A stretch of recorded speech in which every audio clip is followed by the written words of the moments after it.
This would be part 2 continued. Sorry, I had to stop it for a second there. We just talked about the Tripitaka and the triple basket. So the other thing we need to acknowledge is called the triple treasure. Sometimes it's called the triple jewel. And it has to do with the three things that are making up or important in Buddhism, in the sense of we look to the Buddha, the Dharma, and the Sangha as the guide to enlightenment. The Sangha is the community of other Buddhists, community of the not only lay people but the monks and the nuns. So the triple jewel works like this. It's actually three sayings that go: I take refuge in the Buddha, I take refuge in the Dharma, I take refuge in the Sangha until I have found enlightenment. So the Buddha, the Dharma, and the Sangha can help us get to enlightenment. One other thing discovered by the Buddha and taught in his early sermons, although he was reluctant to talk about this, people asked him, where did we come from? How did the world get started? You know, what's the cosmogony here? And he didn't want to talk about it. He said, this isn't going to make a difference, really. Focus on enlightenment. Focus on ending suffering. That's the important stuff. So we refer to this as the silence of the Buddha. However, eventually he said, okay, you want to know? Here's what happened.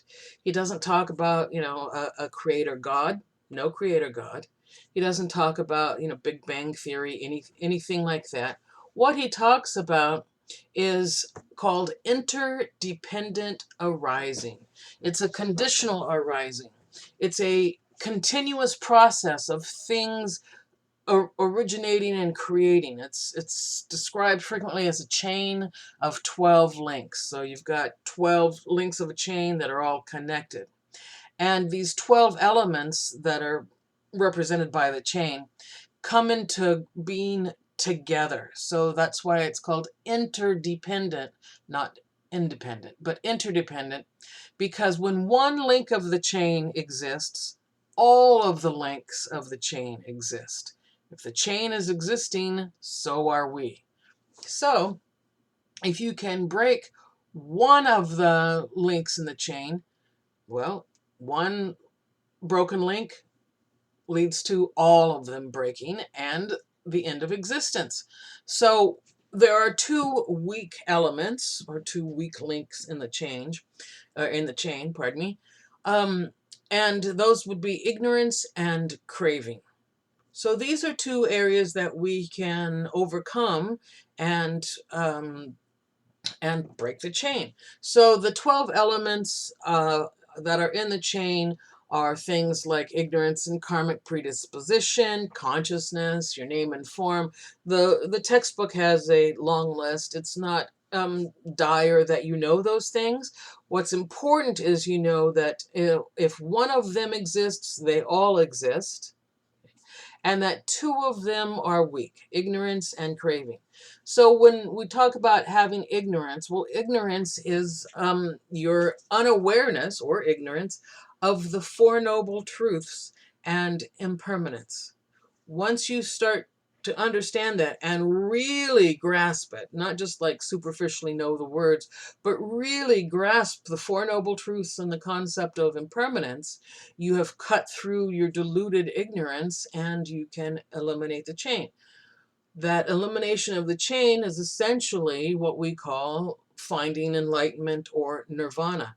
You have cut through the ignorance, you have seen the truth. The other weak point would be craving. Craving would be our, ignorant responses to things like our feelings and our sensations. So when we were talking about the Four Noble Truths, I talked about your ignorance of responses, or basically your cravings, and how those cravings were causing our suffering, and that we could end those cravings and therefore end our suffering. So one of the things that we need to do is recognize, look, everything is impermanent. If I have a feeling of something, you know, here's my wrist pad, for example, and let's say I really get attached to it, and I can't type, I can't do anything without it, and I crave having it around, right? I am ignorantly responding to the feelings of this, the sensations of this, my foolish thoughts that I must have this in order to type or do what I want. So that craving is something else that we can overcome and therefore break the chain. Personally, I think it's a little easier to overcome ignorance rather than craving. We seem to have been taught from birth to crave things. But on your textbook, page 108 and 109, it's got the whole list of the 12 elements. Again, not crucial for you to know, unless, of course, you have converted to Buddhism. But just know that they are dependent, and as long as one link in the chain lasts, they're all there. So those are the basic teachings. Those are the ideas of Buddhism, and all forms, again, follow those ideas. So the the Buddha taught, and he, for about 50 years, he was in 80-ish when he died, and he had followers. Various monasteries were set up around India, but it wasn't until roughly 270 BCE with a man named Ashoka Maurya. Maurya was a king, and he virtually ruled all of India. He took it over. He was bloodthirsty. He was despotic. He was very violent, and he and his armies took over all of the land of Southeast Asia that we currently know as India. He conquered and created India. Well, he did it through very violent methods. And after he had created this new country, basically, of India, he looked at how he did it and he became remorseful. He started to become concerned about the violence that was done during his conquering of the land. And he had heard the teachings of the Buddha, and, well, it was a couple hundred years later, so he had heard the teachings, but he heard them through various monks and monasteries. And he converted to Buddhism. He realized that that was the true way, and so he then devoted a lot of time, a lot of money, to have missionaries sent throughout the land, throughout the known world at the time. He also paid for temples and monasteries and nunneries and everything he could do to support the ideas of Buddhism. So this gave a major spread to Buddhism.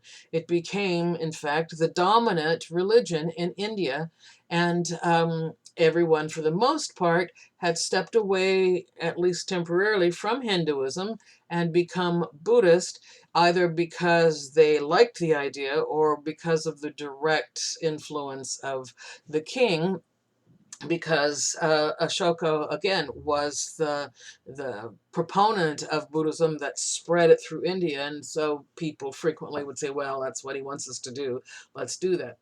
So after Ashoka died, and after his reign, in roughly 200 BCE, we start to have a split of the two main thoughts of Buddhism. The original form of Buddhism is referred to as Theravada. It is also known as the tradition of the Theras or the senior monks. We call it Theravada. It is conservative, and it actually became dogmatic, which is problematic because the Buddha was not dogmatic in the sense that he never taught, you must do this, you know, disagree with me and you're wrong and you're going to go to hell or be doomed. He never taught anything like that. He was open to other ideas, and he certainly was open to discussion about his ideas. But the Theravada branch of Buddhism again, at first the only branch of Buddhism, the originals, um, became dogmatic, and they took on an attitude that said salvation or nirvana, okay, was really only for the religious elite. So monks, and through their effort, through their rationality, through their self-discipline, they could become enlightened. Again, monks only for the most part. Very few women could become enlightened or reach nirvana. Usually, they taught that the women had to be reborn as males, and then those males could achieve liberation or nirvana. They also focus on Siddhartha. They believe there was one Buddha at a time who discovered the Dharma and then was released into nirvana. He can't be contacted. He has gone into the nothingness of reality. They use the Abhidharma a lot, so that would be the debates and discussions about the Dharma. In fact, that is the major part of their practice. Um, so the monks were supported by the Sangha, the community, in exchange for teaching the Dharma. So that meant things like the lay people would come to the monastery, or perhaps the monks would go out into the village or town and teach the Dharma, and then people donated things like food and clothing, those, whatever building materials even. It depended on how wealthy the lay person was, whether or not they, donated a building versus, a sandwich, so to speak. So there was this reciprocal relationship between the lay people and the monks and nuns. And for the monks, the ideal goal of your life was to become an arhat. An arhat is a fully perfected saint.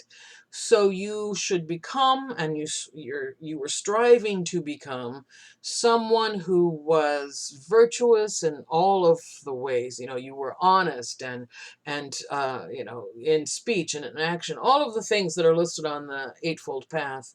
You were also educated and very educated and experienced in discussions of the Dharma. You also would have spent time teaching, and you would become essentially a wise and a very good person. Again, the fully perfected saint. So if you become an arhat and are, as good as you can be, fully perfected, then you have a better chance, or a good chance, at actually understanding enough to grasp the Dharma and become enlightened, achieve nirvana like the Buddha did. And then when your life is over, you would not come back. So that tradition lasted, well, it still lasted. There's still the Theravada branch of Buddhism. However, around 100 Common Era, so roughly 300 years later, okay, we get the beginning of a reform movement. We get what's called Mahayana. Mahayana is like Protestants to Catholics, and the Theravada would be the Catholics, and the Mahayana would be the Protestants. So it's a reform movement because many of the Buddhists, the practicing Buddhists, said this isn't about elitism. This isn't about just trying to end suffering for yourself. This is about everyone. Everyone has an equal opportunity for liberation and enlightenment, not just the monks and nuns and the elite. So we can look at it, or this is how I like to describe it anyway. The Theravada are riding a motorcycle. They're on their motorcycle and they're driving, zipping away, trying to find nirvana and enlightenment. Whereas the Mahayana are driving a bus. and they pull up and they're like, come on, everybody, get on. We can all go. In fact, Mahayana means greater vehicle, not greater in the sense that it is better, but greater in the sense that it is taking more than one. So the Mahayana, sometimes called the Theravada tradition Hinayana, which means lesser vehicle, implying that they take, the one person. So it's a derogatory term, and even though pops up in your textbook, it's not one that we really want to use. So we have the Theravada and we have the Mahayana. What else is different about the Mahayana? Well, they not only think everyone has equal opportunity for liberation, but they see Siddhartha as one of many Buddhas, not the focus, right? So what they say is that Siddhartha's release into nirvana was an example that was meant to inspire us and remove fears that samsara would last until all are enlightened. So the idea here then becomes Siddhartha is one of many, and each of those have become enlightened. They have learned or remembered the Dharma. And in some branches of Mahayana Buddhism, they even say, we're all Buddhas already.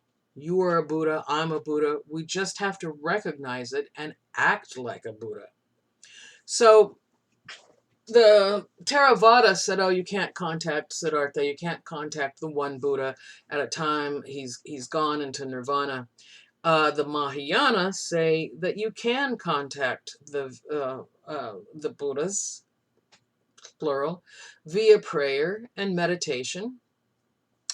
They talk about your compassion with more force and more interest than the Theravada. So the Mahayana are very focused on compassion, and in fact, they have a person, instead of the arhat that the Theravadas were striving to be, what the Mahayanas want are the bodhisattvas. Yeah, I know it's a hard word to say, but it's bodhisattva. And the bodhisattva ideal is that this ideal person that you are, right? You are a future Buddha, and you take a vow, generally before you become that Buddha, because of your compassion, that says you will come back, that even when you become a Buddha in the future and you don't have to come back to relive and try and achieve nirvana, you've already achieved it. Right? It says that even if you have achieved nirvana and do not have to come back to a new life, you will. And you will come back life after life after life so that you can help others to achieve liberation. So all of your thoughts at that point, all of your actions have the motive of liberating other beings from suffering. It's something that you want to do anyway, help alleviate suffering for others. But with the bodhisattva ideal, your ideal person is one who is devoted life after life to helping others. So to begin with, while in India, we have a god, you might say, of compassion called Avalokiteshvara. Yeah, that's another mouthful, right? Bodhisattva Avalokiteshvara. But he is the god of compassion, and he is seen as someone you might want to pray to or make an offering to increase your compassion, because again, you want to get compassionate yourself. So far, we've just been talking about Buddhism in India, but of course, the missionaries spread out. And depending on the time period in which they spread out, they took that form that they were practicing to the country.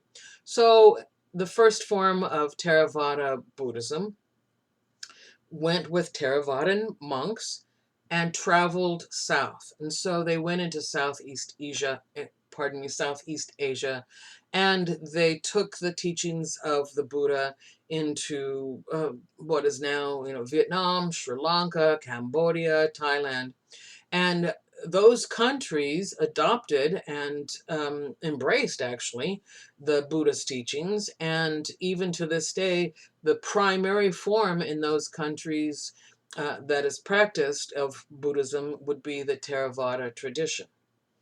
Some of the missionaries later on, the ones who were practicing Mahayana, well, they also traveled too, but they tended to go north. So they headed for the Himalayas. And when they got to the foot of the Himalayas, they ran into a group of people called the Siddhas. Now, this is about 500 to 700 years after the formation of Mahayana. So we're talking about 700-ish Common Era. So the monks have gone, they've headed for the Himalayas. Some of them cross, we'll talk about them later, but they run into a group of people called the Siddhas. And the Siddhas were people that were ascetics. In other words, they were practicing deprivation from worldly things. They were trying to be holy people. They were shamanistic and mystical, things that they saw as natural achievements that we should all and can all do. Their idea was that you are already living this life that we later call Buddhism, and you need to just act that way. In other words, samsara, or the rebirth cycle, is an illusion, because you're already enlightened, you already have achievement. So alter the illusion, live as what we ultimately call the Buddha, and break through. So one of the things, and I really like this story, is that some of the Siddhas had very high attainment. They can break through the illusion and perform special feats.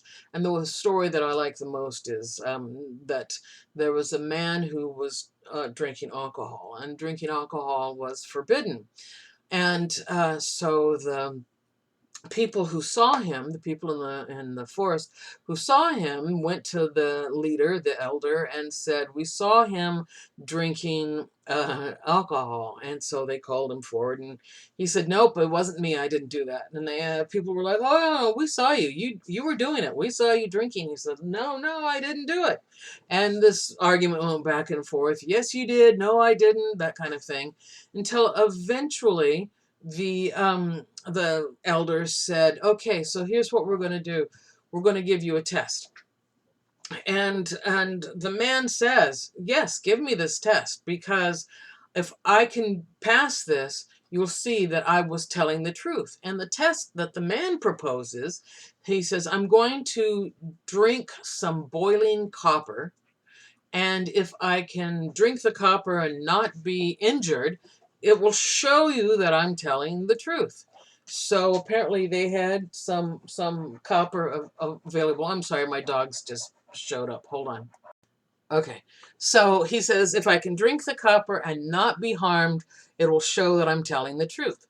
So he drinks the copper. Apparently they had some boiling copper around, so it's molten, thousands of degrees hot copper. He drinks it and he's unharmed. And the people say, "Well, okay, so he could drink the copper and he wasn't harmed, but we saw him drinking the alcohol."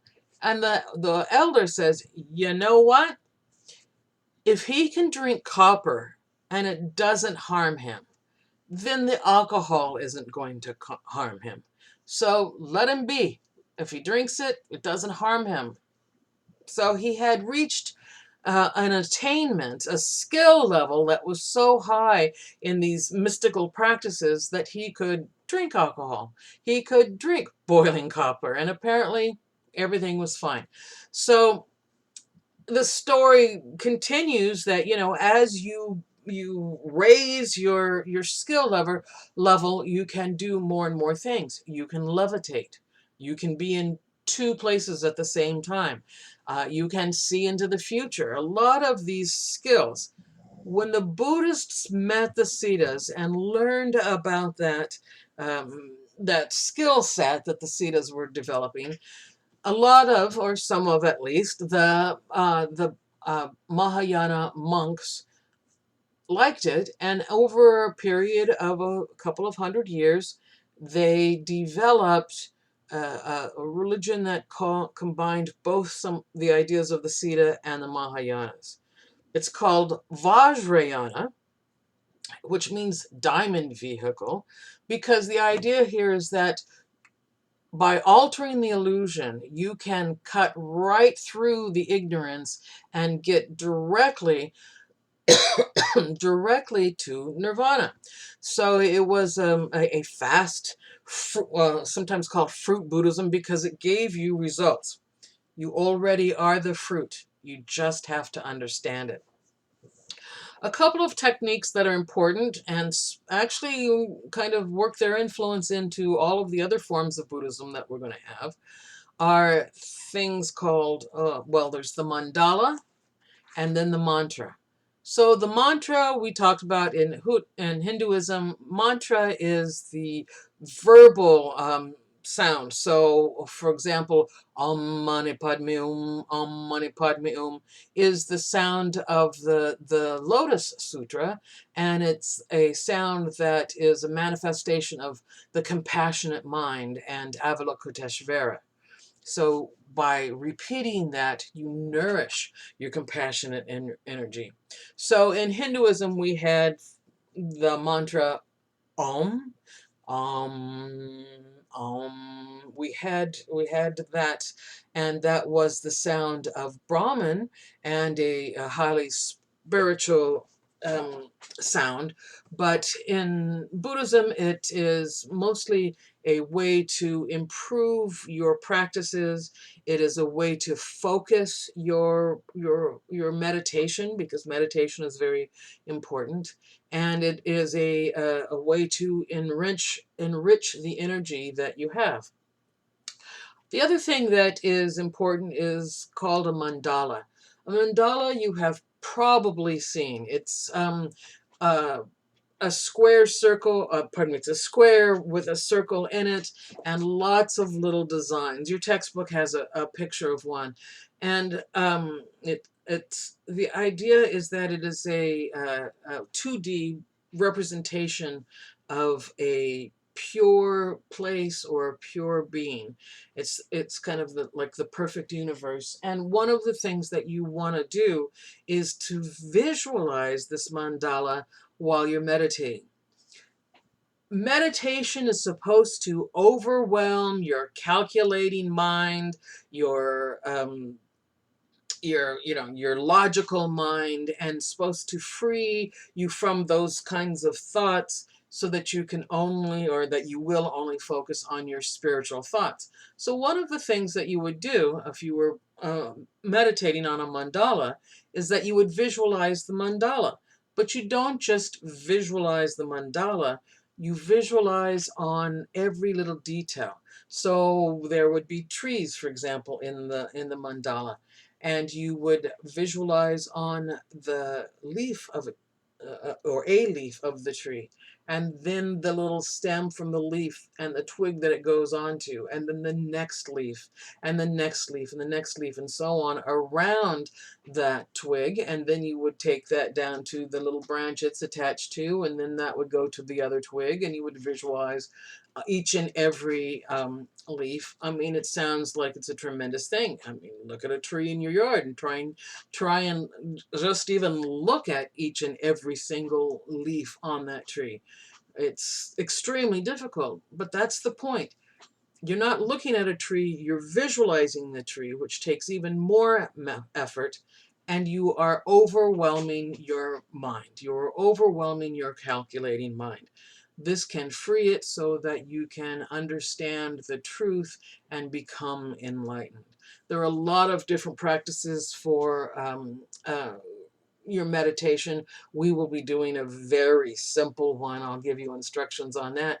But these are some of the tools that were introduced mostly by the Vajrayana practice, which was the combination of Mahayana and the Siddhas, and it works its way into other forms of Buddhism. So this was part 2 in parts A and B, I guess. And we will have part 3, and that should wrap up Buddhism.